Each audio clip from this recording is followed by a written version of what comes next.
नमस्कार दोस्तों। लोक कथाएं आईना होती हैं उस संस्कृति की, उस कला की जो उस किसी विशेष स्थान पर किसी खास मुल्क में पाई जाती हैं। आइए सुनते हैं ग्रीनलैंड एस्किमो की लोक कथा। करनी का फल। एक बर्फीले गांव में एक बूढ़ा आदमी रहता था। इस दुनिया में उसका अपना कोई नहीं था। वो स्वभाव से बहुत चिड़चिड़ा और बात बात पर क्रोधित हो जाया करता था। उसी क्रोध में वो सभी को अनाप शनाप बातें कह दिया करता था। इसी कारण सब गांव वाले उससे नफरत करते थे। वो इतना चिड़चिड़ा था कि छोटे छोटे बच्चों का हंसना भी उसे सहन नहीं होता था। यदि वो अपनी झोपड़ी के सामने किसी बच्चे को खेलते देखता तो कोड़ा लेकर उसके पीछे भागता। एक दिन उस व्यक्ति ने अपना कांटा लिया और बर्फ के ऊपर मछलियों का शिकार करने चल दिया। रास्ते में उसने बर्फ में एक बड़ा सुराख देखा। वहां खड़ा होकर वो बहुत देर तक मछली आने की प्रतीक्षा करता रहा। उससे थोड़ी ही दूर कुछ बच्चे खेल रहे थे। वे लोग बर्फ की दो ऊंची ऊंची चट्टानों के बीच में खड़े थे। जब भी मछली सांस लेने के लिए सुराख के ऊपर आती, बच्चे शोर मचा देते और वो डर कर नीचे भाग जाती। जब उस बूढ़े आदमी ने देखा कि बच्चे बार बार शोर मचाकर मछली को भगा देते हैं तो उसे बहुत गुस्सा आया। वो अपना कांटा लेकर उन बच्चों के पास गया और उनसे भाग जाने को कहा, लेकिन बच्चे खेल में लगे हुए थे। उन्होंने उसकी एक बात पर भी ध्यान न दिया। अंत में बूढ़ा आदमी अत्यधिक क्रोधित हो उठा। वो बर्फ की एक चट्टान के पीछे गया और एक भाले की सहायता से उसे गिरा दिया। फिर क्या था, दोनों चट्टानों का रास्ता बंद हो गया और सभी बच्चे उसके अंदर कैद होकर रह गए। अब उनके सामने बाहर निकलने का कोई मार्ग नहीं था। बस बर्फ की चट्टानों के ऊपर एक छेद था जिसमें से उन्हें नीला आकाश दिखाई दे रहा था। ये देखकर बच्चे बुरी तरह घबरा उठे और भयभीत होकर सहायता के लिए चिल्लाने लगे, लेकिन उनकी पुकार सुनने वाला वहां कोई नहीं था। बूढ़ा क्रोध से भुनभुनाता हुआ वापस अपनी झोपड़ी की ओर चल दिया था। उसने एक पल के लिए भी ये नहीं सोचा कि उसके जाने के बाद उन मासूम बच्चों को वहां से कौन निकालेगा। उसका दिल तो बिल्कुल पत्थर का था। जब चीखते चिल्लाते काफी समय हो गया तो उन बच्चों में से एक ने कहा, हमारे पास न खाना है न पानी है, लगता है हम यहाँ भूखे ही मर जाएंगे। देखो, इस चट्टान के ऊपर एक छेद दिखाई दे रहा है। उनमें से सबसे बहादुर बालक ने कहा, तुम चिंता मत करो, हिम्मत हारने से कुछ नहीं होगा। मैं उस सुराख तक चढ़कर उसमें से बाहर निकलने की कोशिश करता हूँ।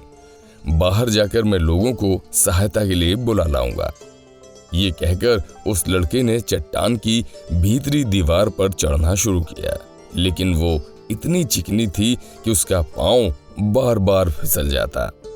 अंत में कोशिश करते करते वो थक कर चूर हो गया, लेकिन सुराख तक नहीं पहुंच सका।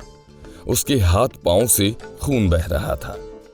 अंत में निराश होकर वो चट्टान के एक कोने में बैठ गया। उसे इस प्रकार नाकाम देखकर बच्चे और अधिक निराश और भयभीत हो गए। जब शाम हो गई और बच्चे खेलकर घर नहीं लौटे तो उनके माता पिता को चिंता हुई। बर्फ से ढके मैदानों से होकर वे उन्हें ढूंढने निकले। उन्होंने बच्चों को समुद्र के किनारे ढूंढा, दूर दूर के मैदानों में उन्हें ढूंढने गए, लेकिन बच्चे उन्हें कहीं नहीं मिले। अब तो माँ बाप बहुत दुखी हुए कि करें तो करें क्या करें। जब कोई रास्ता ना सूझा तो वे ऊपर वाले से बच्चों की सलामती और शीघ्र मिलने की प्रार्थना करने लगे। बच्चों की माताओं ने तो रो रो कर आंखें सुजा ली थीं। इधर बच्चों ने भी निराश होकर ईश्वर से प्रार्थना करनी शुरू की। 2 दिन तक वे भूखे प्यासे प्रार्थना करते रहे। उनकी प्रार्थना सुनकर समुद्र के देवता को दया आ गई और वो उनकी सहायता को उपस्थित हो गए।